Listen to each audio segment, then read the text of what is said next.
Hello, everybody. This is Kathleen. I'm stealing Karen's coffee chat for today. Sorry you haven't seen me. Karen and I have been working on a really exciting project that we are going to be releasing soon.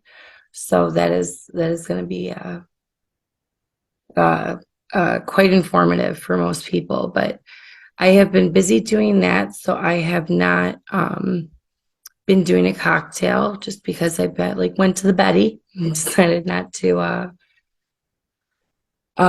do one for a little bit just because I've been doing a little busy with some research and stuff. But I want to get back to SB1 since we are getting to the point of having another hearing, and I want people to be able to write in to give that opponent testimony. We're going to do a slide. I'm going to share this.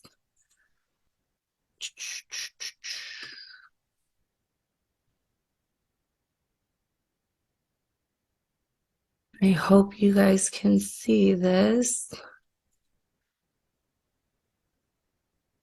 Okay, so we're going to talk today about Senate Bill 1, the transfer of state K through 12 governance. What it's going to do is it's going to turn the Ohio Department of Education to the Department of Education and Workforce.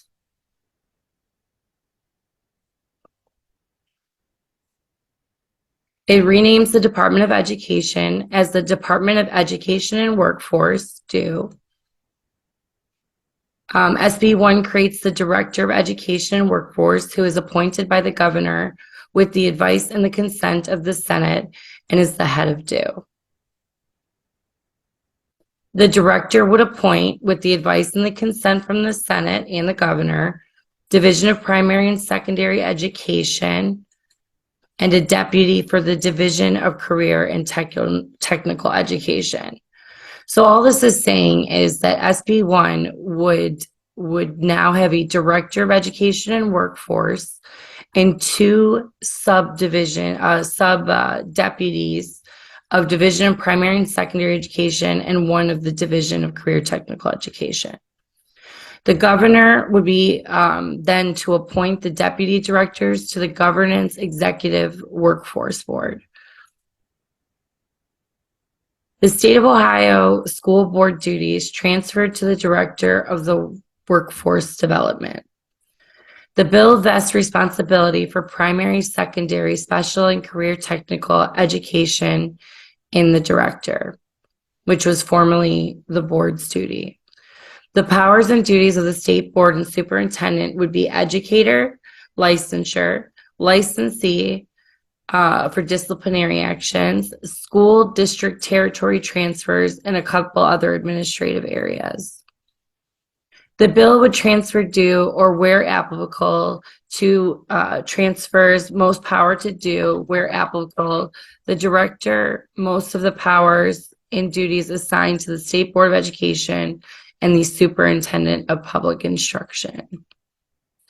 SB1 does not provide a description of the role or function of the Deputy Director or Division of the Primary Secondary Education or the Division of the Career Technical Education. All it does is say that the responsibilities that the board currently has would be given to this director. SB1 requires DO to develop informal materials for 7th and 8th graders about available career opportunities and to participate in the process to identify in-demand jobs. The director would be responsible for adopting DO's administrative rules and for employing personnel to carry out the department powers and duties.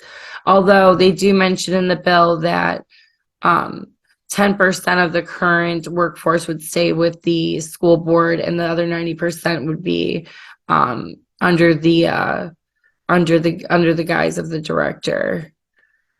SB1 requires the director of the director, department, state board, and state superintendent to complete any action necessary to implement this transfer of powers by June 30th, 2023.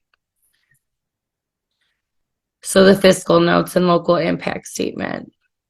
The Director of Education and Workforce's salary would be $254,000. The Deputy Director, Division of Education, and Deputy Director of Workforce would get a salary ranging from $151,000 to $189,000. The administrative staff of ODE, the salary and cost is still unknown. Update for signage and ODE material is also unknown.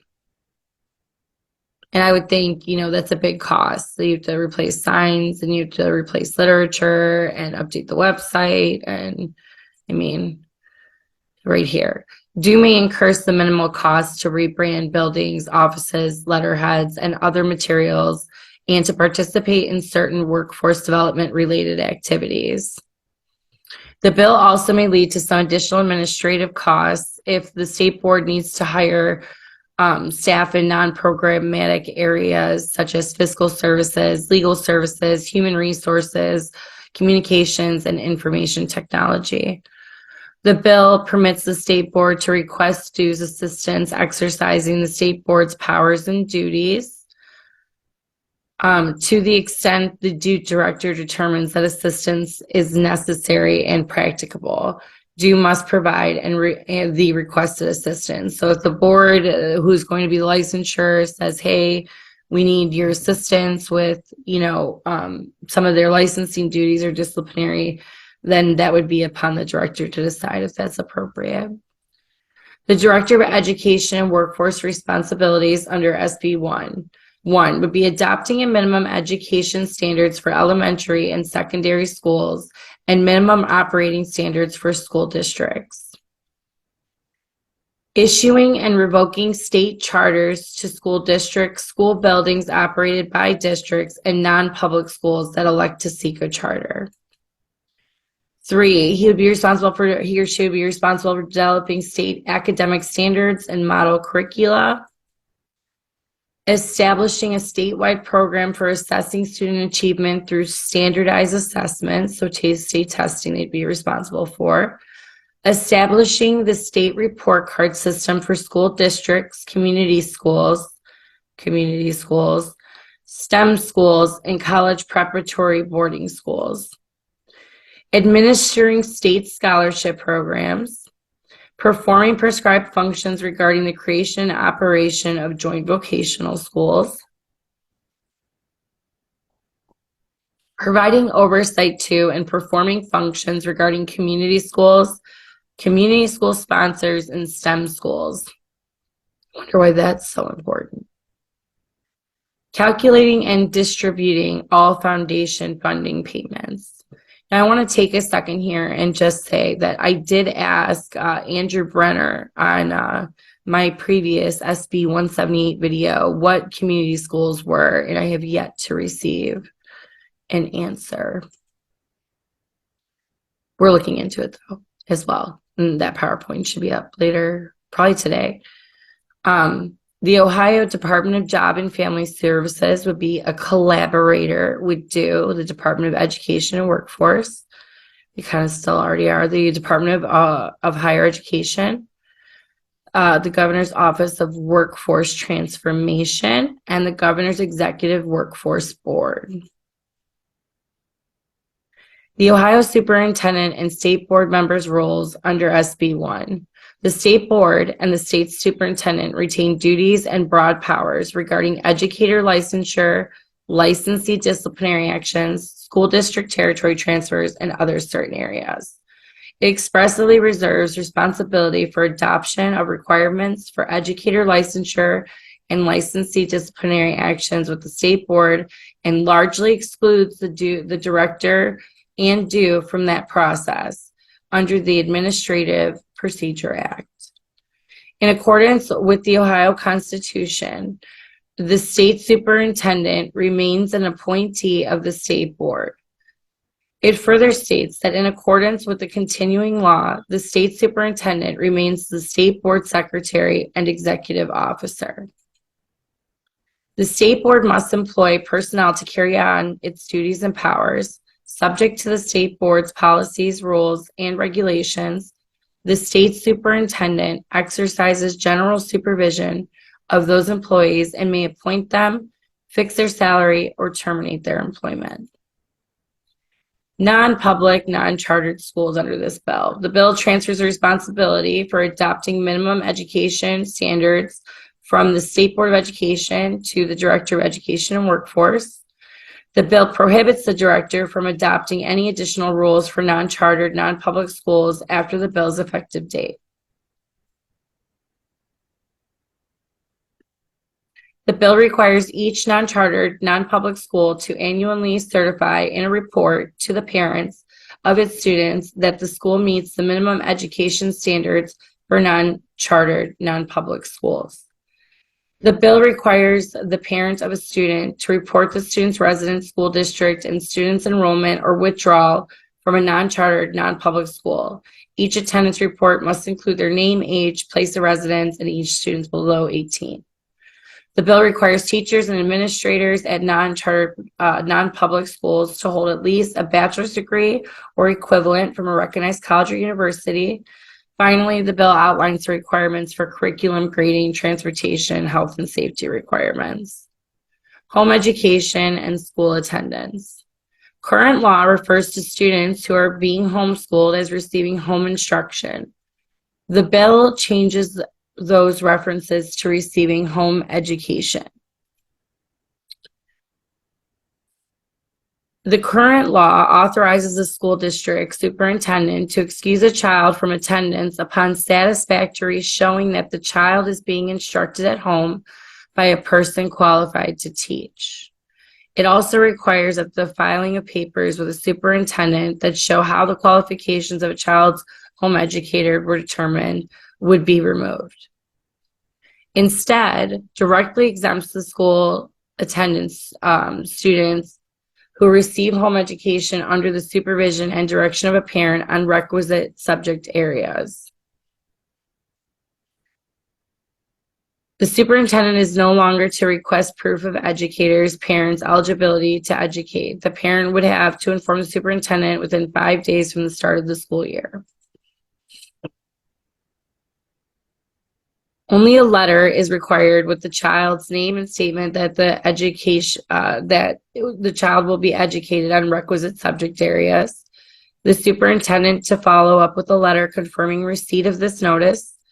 The bill does not directly address whether excused absence can be voided and subject to recall if proper home education ceases. So right now under our bill, and actually I want to bring this up because there was a thing in Sandusky about a homeschooler receiving education that was deemed inappropriate, and the Ohio Department of Education is investigating. The story is that they were teaching white supremacy, the parents, and it's already been found under the Supreme Court that, parents have a right to express their opinions, even how horrible and disgusting they are. But that's actually going on right now. And this bill would basically tell the Department of Education, you can't void the home education because you feel like it's not appropriate. The bill gives no explicit authority, though, and they make sure to say this, to the superintendent to proceed against a child or a child's parents for such school absences, nor does it specify rescind that authority. So they got rid of the statute that says like excused absences are automatically going to be taken away. You know what I mean? Like they don't exist, like wiped away because you're a homeschooler, which I think is weird. And I question why that is. We're going to say no to SB1. Why do we not like this? Okay. It centralizes power to a select few. No matter who your governor is, it would centralize power to the governor. And what if the governor is a Democrat? And an appointee and two deputy directors, but it would really be the governor and appointee with approval from the Senate. But we saw problems with that during COVID, as we all know. What it's going to do also is talk about the politicization of our education system. Whichever party is in charge would dictate the policy. What if next time we have a Democratic governor, and who knows, a Democratic Senate, or, you know, a Democratic governor, Republican Senate, nobody's getting along, that would put a halt to the efficacy of our education system, since we can't have an appointee for more than 45 days without the approval from the Senate. It could really cause some issues, and talk about politicization, especially now with the money coming in. Public participation would be no more. The people would have no one to hold accountable and responsible for bad policy. And that's 100% true. Right now, we have an elected board member that we elect in the fall of a general, and we just elected them this last round. And what this would do is they wouldn't be responsible for the issues that we have been calling out, say curriculum and social emotional learning and this funding. They would no longer be in charge of that. This would be a director. And my question also is, would there be public meetings, or would that get rid of that? Or would there be and not just of the board, with the licensure, with the due, like how would the director of education workforce be accountable to the voters and the constituents and the parents in the state of Ohio? And I don't think they would. Yeah, it's very questionable. Right now, we have a duly elected board who represents our interests, that we can go to and address grievances. Reform needs to happen. We know this. All elected board of education, maybe get rid of the DeWine appointees. Right now, we have 11 elected members, 8 appointed. Our governor is Republican. We've looked up, even though the board's nonpartisan, we looked up which way they lean, and we know that we have a majority conservative board. So if we have a majority conservative board, why has it been, as some claim, ineffective? And I think maybe it's done intentfully so that we can push something like this. Because with a Republican governor, he should be making pretty conservative appointees. And based on our education model, One Child, Our Future, I don't think any of them are conservative. Our current board members have the best intentions. They do. They build relationships with their constituents and care for our children. I've been in contact with my local, not my new, but my previous local school board member, Kirsten Hell. I know Karen has been in touch with her local school board, or not local school board member, but state school board member, and addressing the issues that we have in regards to what's coming up. We tried to pass the bill during lame duck session without public input, which is troubling in itself. This bill is not new. This was Sub Bill 178 and 151, which is a big reason HB 151 didn't pass, because this was put in it, amongst other things. But this was a big no-no, because as much as we would get, the women's sports, we would then give up all of our powers here. Our workforce program is doing extraordinarily well. One of the biggest arguments have been that our workforce program has been inhibited by the board and not growing because of the board, and that couldn't be further from the truth. Attendance rates are up. There's growth there. There's more money going to them. So I don't believe that's true. Attendance rates in the work program have nearly doubled, so the barrier to entry that some have claimed cannot be accurate. Description of the due director and the deputy directors not explicitly outlined or defined. Now, what's defined is that, these powers that the state board had are now given to this director, but what's not defined is his specific role in regards to duties. Like, we know he has the duties, but it's not one person is in charge of this entire system. That's just insanity to me. 3 people, that's still insanity. The total cost of this is going to unknown. That should be the answer. Unknown. We know right now it's looking at about between the salaries and stuff a little over 500,000, but you're talking about administrative costs to set up this network. You're talking about costs to reverbage everything, redefine everything instead of the Ohio Department of Education, Department of Education and Workforce. Yeah, no. Argument, the Senate has oversight. Exactly. How did that work out during COVID? Our legislators were slow to act. What if we don't agree with our legislators on their particular view in a situation? These are all things that we all need to think about. And I just don't want any governor in charge of our education.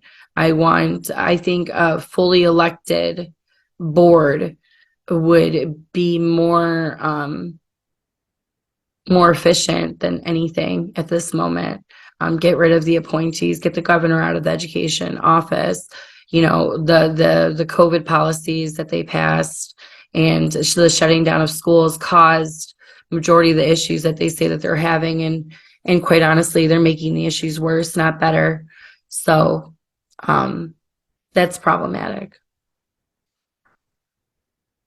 Thank you for listening to us, and stay focused. There is a lot of bills regarding education going on, and that's where I'm going to end this with. Is you have SB 1, which is the revised education. You have SB 5, which is going to establish a workforce voucher program. We have SB 6 in regards to certain public entities and governance policies. Fancy way of saying it's updating the policy to the board. They can't accept and they can't limit companies based on their social and climate, I think, practices. ESG scores, pretty much.